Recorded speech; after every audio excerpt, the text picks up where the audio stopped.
Oh my God.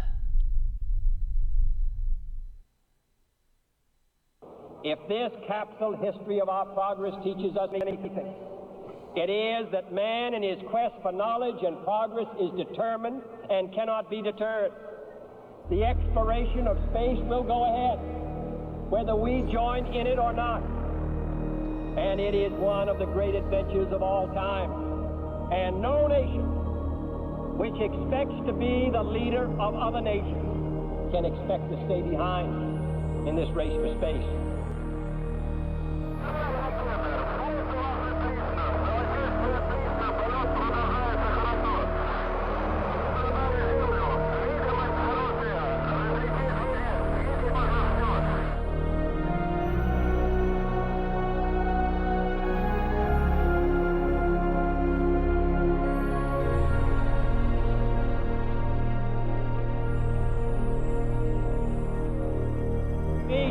To go to the moon in this decade and do the other things, not because they are easy, but because they are hard.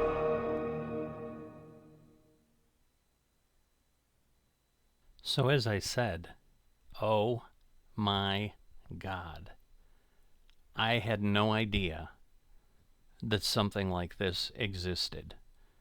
Came across my featured feeds at 40% off this morning, and I started looking at it, and oh my God, I was so excited.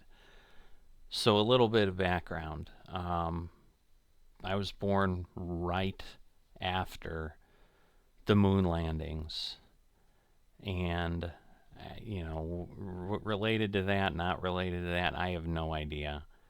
But I, as a kid, just loved the astronauts, the program, whatever. And I don't really ever remember seeing an Apollo mission live or anything.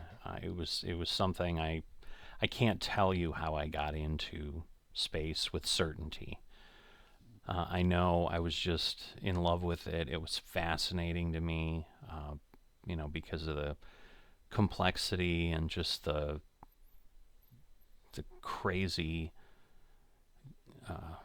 gaudiness of it, or just the insane thought of like someone thinking we can do this as humans. We can just come up with a way to do it.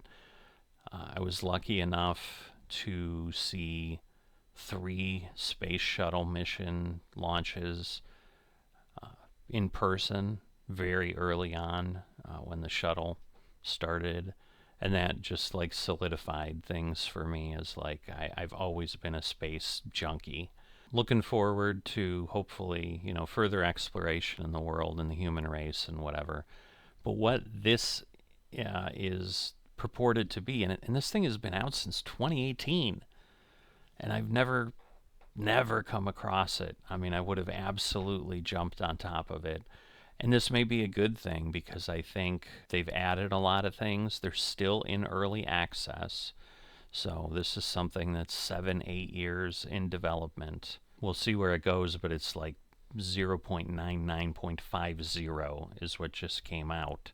And it might just be this one guy, Petri Wilhelmsen, who I'm assuming is German or Austrian or something like that. But thank you, sir, for whatever you've done here, because reviews are looking great. 97% of people have given it a positive review.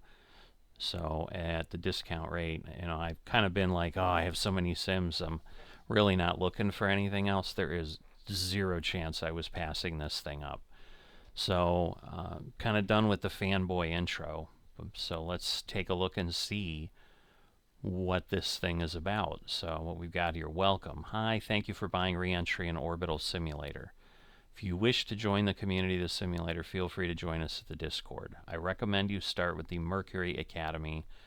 Click Academy Project Mercury Lessons to learn the basics of the game. After the Mercury Academy, give the Mercury Orbital Survival Campaign a try. I've been working on this project for the past 8 years, and I really encourage you to reach out to me, provide feedback, and join the discussions on the Reentry and Orbital Simulator Discord group. This is an ongoing project. Version 1.0 will just be the beginning, and your voice is important. My goal is to create a great and easy-to-use spaceflight simulator for all of us that covers the early spaceflight era. This means that there are many crafts to simulate. Some of their systems are physically based, others simplified and will remain simplified, or even placeholders waiting for rework or a new iteration. The current state is what you can expect from the 1.0 version. After the 1.0 release, many systems will be added or improved, including rendering. Some of the post 1.0 features are already in alpha testing. You can manually opt in on any of these features from the settings menu. Again, thank you, Petrie Wilhelmsen. All right, this page covers the major updates. Okay, 099 is one of the last updates before the 1.0 milestone. Contains some big bug fixes and a big update to the game manual. The game manual has been updated and is accessible from the main menu. This is the first iteration, will be updated with fixes and new content. Virtual reality. Alright, yeah, I don't do VR, so they're doing pre-testing 2, pre-testing 1. Alright, they're talking about challenges with development in VR. I'm not a developer, so that would be interesting, just the VR thing, but yeah, I'm not going to jump into that. Alright, and so these are all the other things. Okay, so the career node view just showed up in 0.997, so yeah, it probably is good that I waited to this point. Alright, player 1, capsule 1, time in space, 0 days, 0 hours, 0 minutes, level 1, 0 of 625. I don't know if 625 gets me through level 1 or if that's the whole thing, but here we go, version 0.99.52 early access. Let's go to Academy. Okay, I'm going to just go to the Project Mercury lessons. The rest of these are extra things, but I'm assuming that these shouldn't be insane here. So let me look at pre-launch lesson 1. Alright, this tutorial will teach you the basics of the Mercury cockpit panels, some of the internal systems, and how to navigate around the cockpit. Okay, that seems pretty basic. Okay, launch. Okay, loads into pad, random failures, no. And yeah, I've heard there's free play, there's missions. Like, yeah, this has absolutely got to be a labor of love for this guy. And oh, I'm just so excited. I'm hoping it's going to live up to my hope. But you know, and I understand this has got to be complicated. But I didn't watch any videos on it. I've literally done nothing. I saw this and I'm like, I'm just getting this, and whatever it is, it is. Alright, player 1, welcome to Project Mercury. My name is Patrick and I will be your instructor here at the Academy.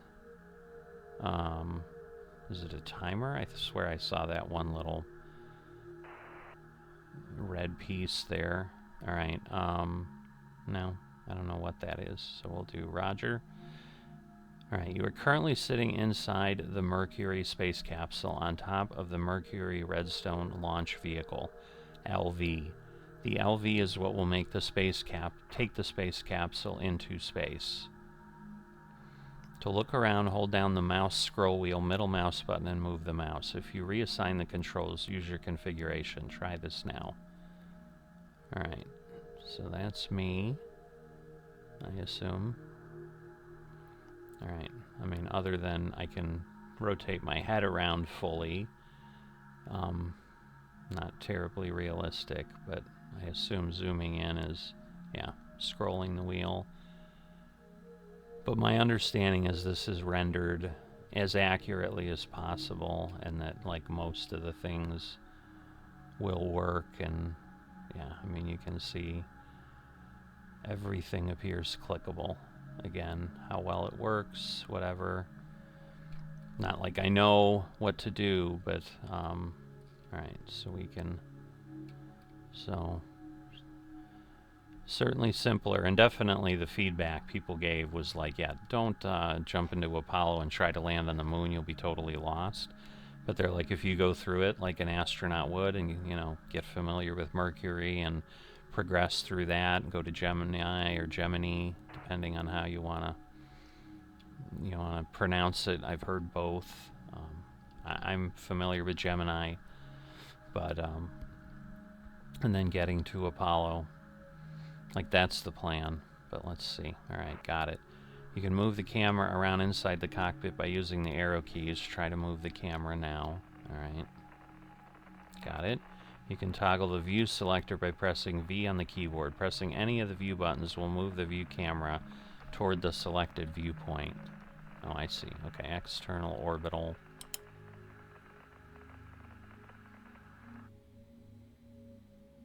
I'm wondering if I... Okay, so external orbital we don't have. Commander seat, left panels, right panels, upper panels, window, navigation reticle. Alright, and then mission pad.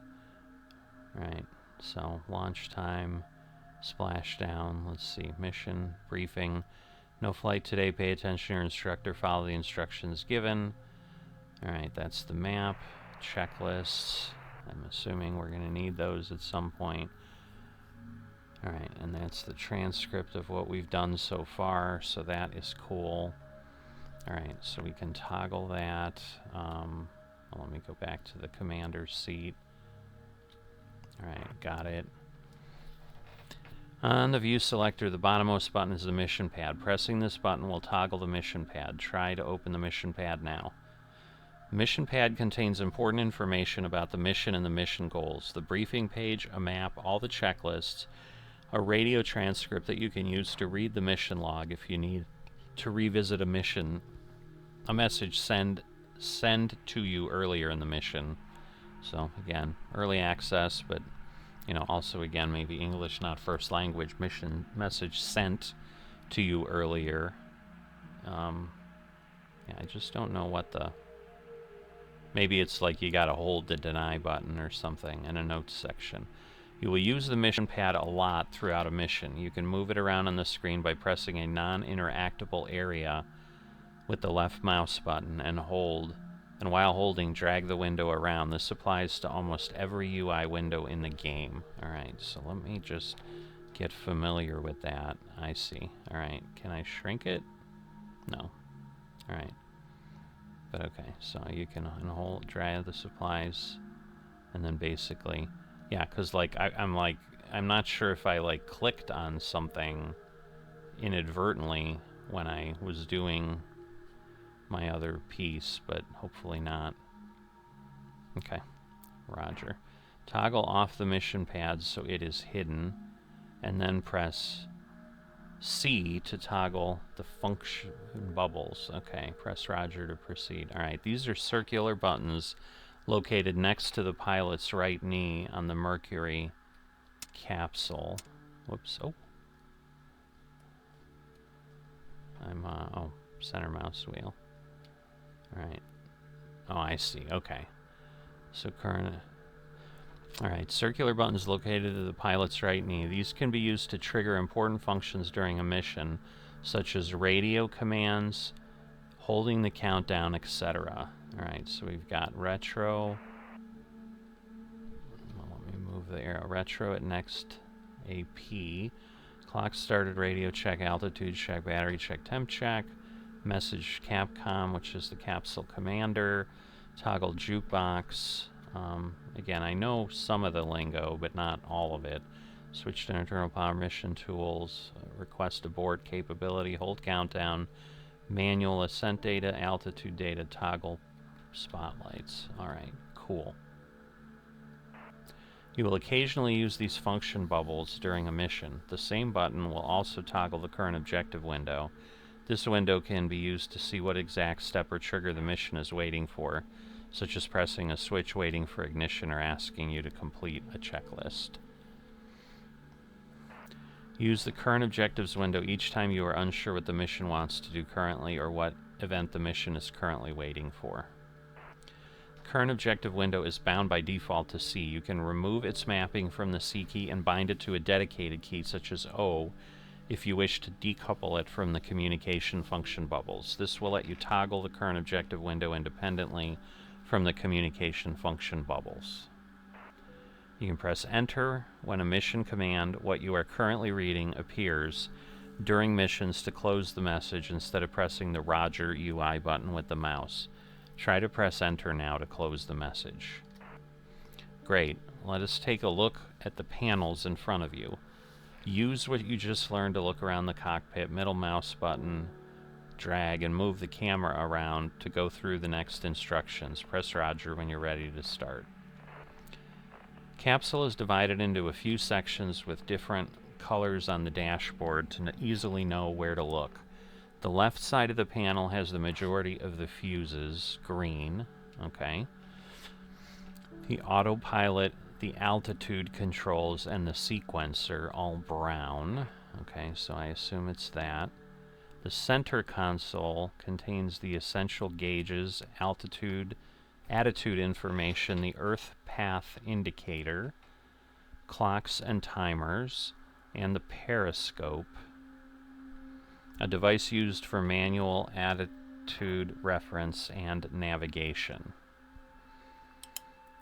On the right, we have the radio controls, green, the environmental control system, ECS, the electrical power system, yellow, okay.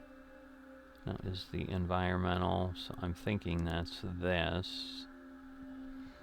Warning lights with audio switches and some other fuses, as well as the temperature settings. Okay. The ECS works in two separate circuits, one for the pressure suit and one for the pressurized cabin. Even though the cabin is designed to sustain life for a few days, the pressure suit is your primary life support and will give you oxygen if the cabin leaks or is depressurized. Therefore, it is vital to have a pressure suit that can provide air, keep your body cool, and provide air circulation and odor removal. The ECS comes with two fans for the suit. Number 1 is the primary and number 2 is backup. Let's ensure the primary fan works. In the next instruction, you will need to interact with a switch. You can do so by moving the mouse cursor on the switch and then press the left mouse button to flip the switch left and the right mouse button to flip a switch right. So press F7 to move the camera to the right panels and locate the suit fan switch. Norm will control the fans automatically. You can force what fan to use by setting the fan switch to number 1 or number 2. Set it to number 1 now by clicking the switch with the left mouse button. Alright. I see. Alright. So it was already on. Okay. So it's on. Access O2, retro, cabin fan. Okay, suit. Oh, I see. Alright. Oof. That was a bit of work. Alright. As you can see, pressing the left mouse button on the switch, flip the switch one step toward the left, leaving the switch in the center position as the switch has 3 steps. If you would have pressed the left mouse button again, it would be flipped to the next step in the left direction. As mentioned earlier, each supported spacecraft has a few predefined camera locations to easier maneuver around the cockpit. These are accessed via the selector view to toggle it, or using the view select hotkeys for the cockpit. Alright. 6, 7. Alright. Okay, other views also exist. You can press F1 for external view and F3 for the orbit map. Will only work when you are in space. The rocket's pyrotechnics, pyro, are armed by a squib switch. When armed, the isolated battery can power and trigger them. Arming the squibs is essential to jettison and separate parts of the rocket. Arm the squib now. Okay, it says left panel. So let's see, squib. Where is it?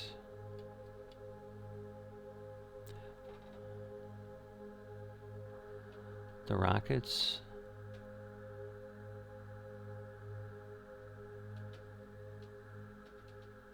Okay, where does it say complete current panel objective? So yeah, this is where it gets challenging because it doesn't really tell you. So it's I'm looking for either arm, and I don't know what a squib switch is. Arm,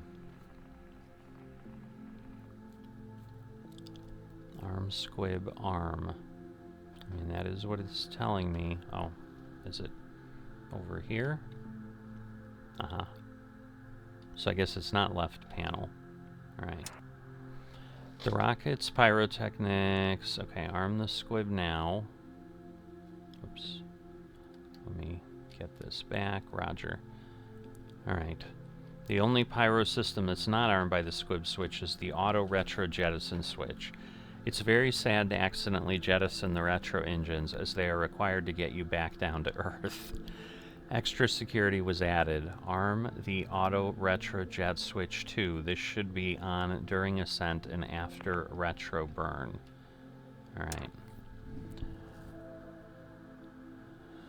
In the next step, you will interact with a selector, also referred to as a knob. You interact with this in a similar way as with switches. Pressing the left mouse on the selector will rotate it leftwards. The right mouse button will rotate it rightwards. The capsule comes with 3 sets of batteries. The main batteries, the standby batteries, and the isolated battery. The squibs are connected to the isolated battery. Let's ensure the isolated battery is working by checking that the voltage is over 28. Rotate the DC selector to ISO and check the voltage. Alright. So let's go back over here.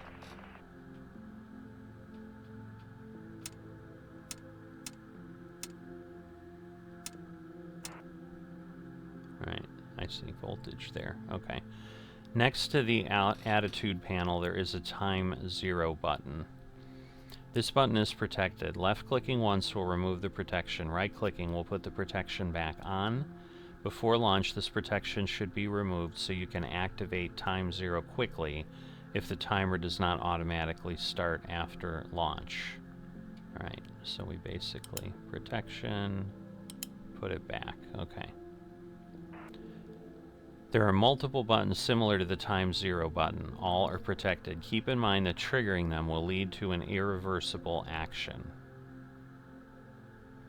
Press F7 to view the right panels.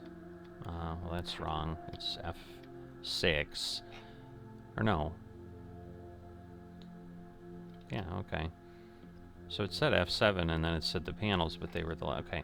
The next system we will check is the radio communication system. It has 2 modes, UHF, ultra-high frequency, and high-frequency HF. The primary communication system is UHF.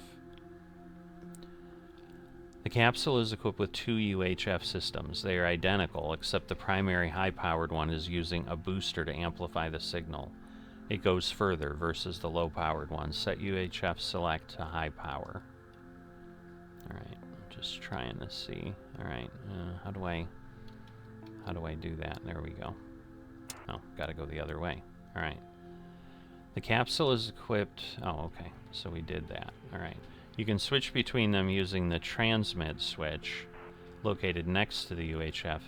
Transmit is currently set to UHF. Press C to toggle the radio command window. This menu is used to send messages to the ground. The menu is visible just below the dark green radio control panel. These large circular buttons are known as function bubbles. Click radio check and wait for a response from the ground.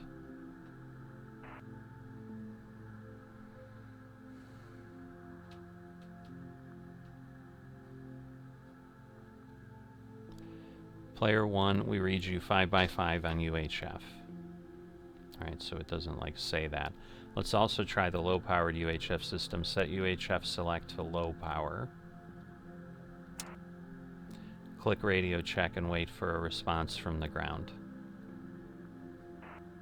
Player 1, we read you 5x5 on UHF. UHF will not always be available. During atmospheric entry, we will jettison the antenna, so we will need to use HF. Switch transmit to HF to ensure it works. Click radio check and wait for a response from the ground. Player 1, we read you 5x5 on HF.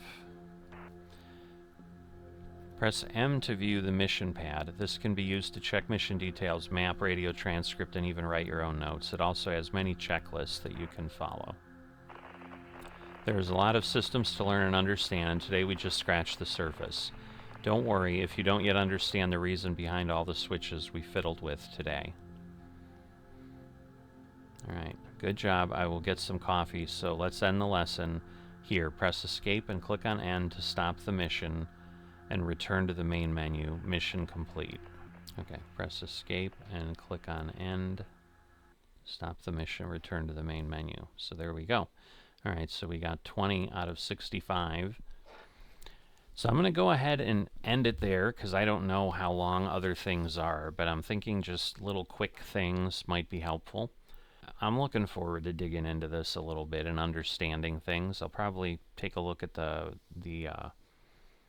manual a little bit here and there, but we'll see where this takes us. As always, if you've enjoyed this, and especially if you're looking forward to this, let me know in the comments, but also click the like and go ahead and subscribe. That would be wonderful for a channel like myself. Definitely looking to grow, get more folks involved, and I will see you next time.